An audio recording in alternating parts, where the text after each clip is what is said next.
we've now somehow gotten into the society where people are pretending what we're doing is equality, and it's not. If we have ever achieved equality in this country, then you wouldn't blink if anybody says Asian lives matters, no one blinks. Black lives matter, no one blinks. But white lives matter, they fell apart, right? They fell apart because they actually, and I will stand by this as much as I possibly can, and I will be the loudest voice, the actually worst thing to be in this society, if one thing I would not want to be, is a straight white male. For some reason, that's considered problematic, right? You have to be something. So people lie. They're lying on college applications. They're like, okay, I'm white, but I'm also trans. And you're like, what? Why are you pretending? Because, oh, I don't want people to think I'm too normal, right? And people, they're just trying to find something that makes them not white, right? And it's really staggering to think that once upon a time, that is exactly what the experience was for a black American, that being a black American was so problematic that you weren't going to be allowed into the room. Now you have the exact same thing happening reverse, and you have liberals trying to convince you that that's equality. It's not. All lives matter, and that's including white lives matter, I'm Rayy Vana, and welcome back to Rebel HQ. That was conservative commentator Candace Owens claiming that the hardest thing it is to be in this country is a straight white man.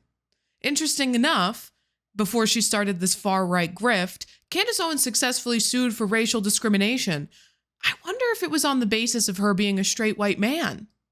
Oh, no, of course not. In 2007, Owens accused white males of racially harassing and threatening to kill her. Owens claimed the boys were the son of then Stamford Mayor Daniel Malloy, Connecticut's former governor. Because of the NAACP, Owens' family received a settlement of $37,500 from Stamford Public Schools.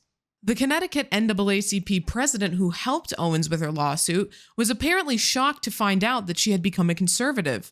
He said, "We're very sad and disappointed in her. It seems to me that she's now trying to play a different type of demographic."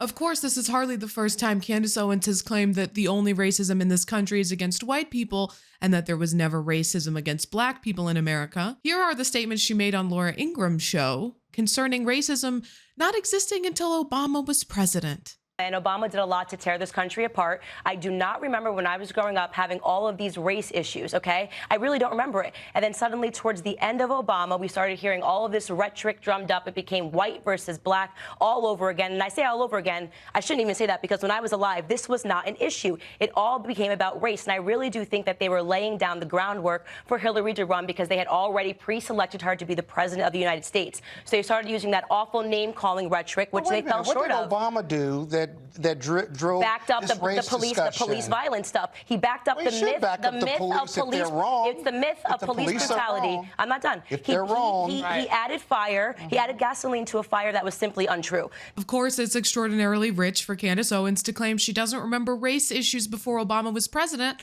because she sued for racial discrimination before Obama was president. Candace Owens is an extremely unserious right-wing grifter who is willing to debase herself and say whatever she has to say to get a fat paycheck. Nobody should take her seriously.